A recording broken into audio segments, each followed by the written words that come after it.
আওয়ামী লীগের প্রতিষ্ঠাবার্ষিকী উপলক্ষে 23শে জুন রাজধানীতে ব্যাপক নিরাপত্তা ব্যবস্থা নেবার ঘোষণা দিয়েছে ঢাকা মহানগর পুলিশ ডিএমপি। এদিন ঢাকা জুড়ে 18,000-এরও বেশি পুলিশ সদস্য মোতায়েন থাকবে বলে জানিয়েছে সংস্থাটি। ডিএমপির তথ্যমতে সম্ভাব্য অপ্রীতিকর পরিস্থিতি এড়াতে রাজধানীর 200টির বেশি গুরুত্বপূর্ণ স্থানে বিশেষ চেকপোস্ট ও নিরাপত্তা তল্লাশি চালানো হবে।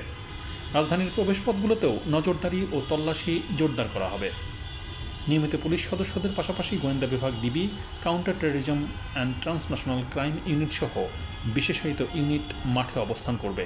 এর পাশাপাশি সাদা পোশাকে গোয়েন্দা নজরদারিও পরিচালনা করা হবে। জরুরি পরিস্থিতি মোকাবেলায় রাজধানীর গুরুত্বপূর্ণ স্থানে 15টি কুইক রেসপন্স টিম প্রস্তুত রাখা হবে এবং অতিরিক্ত রিজার্ভ ফোর্সও মোতায়েন থাকবে। এদিকে রোববার মোহাম্মদপুর ও শেরেবাংলানগর এলাকায় আকস্মিক মিছিলের প্রস্তুতির অভিযোগে আওয়ামী লীগ ও এর অঙ্গ সংগঠনের সন্দেহভাজন 14 জন নেতাকর্মীকে আটক করা হয়েছে। ডিএমপির সূত্র আরও জানিয়েছে, 1 থেকে 20 জুন পর্যন্ত একই ধরনের প্রস্তুতির অভিযোগে 28 জনকে গ্রেপ্তার করা হয়।